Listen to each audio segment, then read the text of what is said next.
It's a balmy July evening and I'm here at the Grand Gallery in the market town of Civray for the launch of British novelist Karen Wheeler's second book, Toute Allure.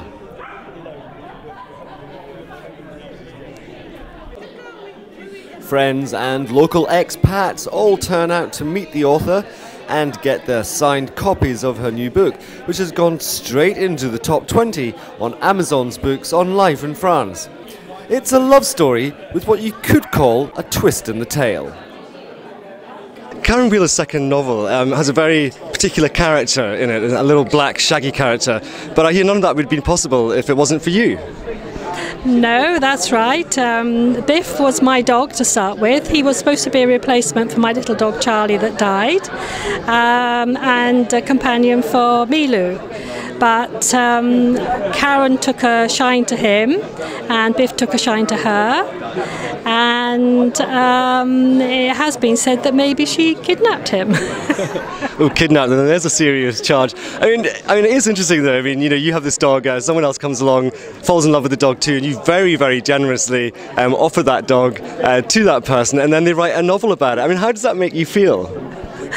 Well, it wasn't quite like that. I think Biff's the sort of dog that needs a one-to-one relationship with somebody, and because we already had Milou, that was difficult to give him the attention he wanted.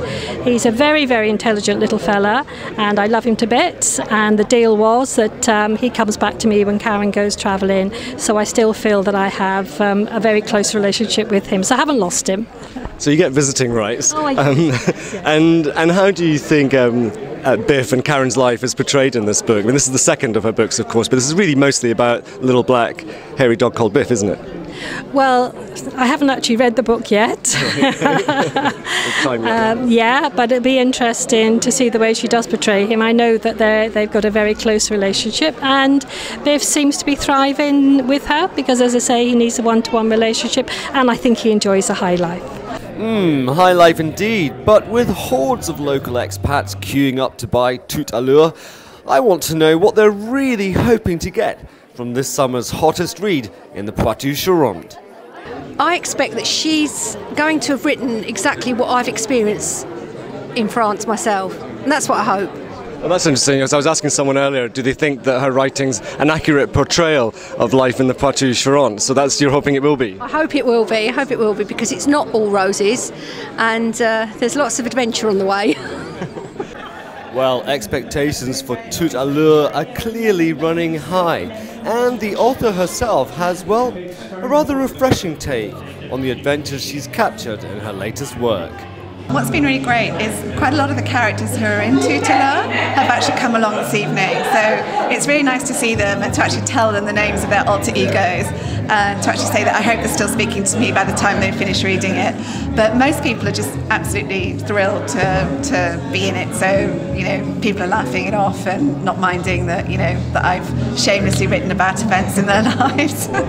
Now, of course, one of the central characters of this book is a little black, hairy, shaggy man called Biff.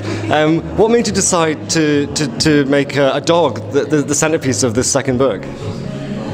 I actually didn't consciously decide to make a dog the centerpiece of Toute Allure, but that he was a major part of my life here during that period of time, so I couldn't not write about him. But as I started writing, he just kind of took over, because he's quite a character, and he's hugely part of my life here. I love him to bits. He comes everywhere with me. When he doesn't come out with me, my neighbours and friends say, "Where's Biff? Why isn't Biff here this evening?" So that's why he plays a starring role in the book, because he plays a huge role in my life here.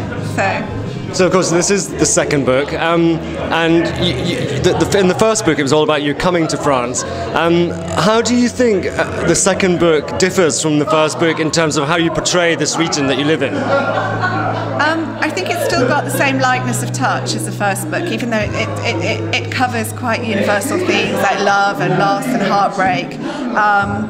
But it's got a happy ending, which some people thought that Toot Sweet had a happy ending, others wanted to be happier. This has a happy ending.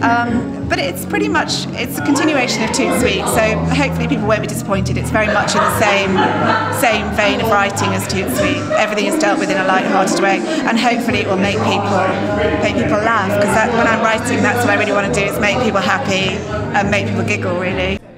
So, what do one of the characters think of it all? I am in this book. You're in it? Yes, I am. I'm the mayor of the local village, and it's so funny because I'm working with another mayor at the moment for a musical event that we have nearby, and she can't really speak English, but when we had a little break, she wanted me to show her my book and the page where there was a description of me, which I did, and she managed to read it, and now I've got a copy for her. This is for her? Yes, to okay. Madame le Maire of Vaux-en-Coué. Oh, fantastic. Now, okay, this is a book about living in the Poitou-charentes. Yes. How accurately do you think Karen portrays life in this region of France? I think she does portray it very accurately. Yeah. I said to her yesterday, Karen, you are one of us. I mean, of the French tribe. Yes, So she's an honorary Poitevin. I think so. Yes. She has, of course, she still has her English or British eye to see everything, but also I think she has completely understood what the spirit of the French and especially the Poitou-charentes are. And although the main star himself wasn't really able to talk on the night, his press people did send these pictures just for your delight.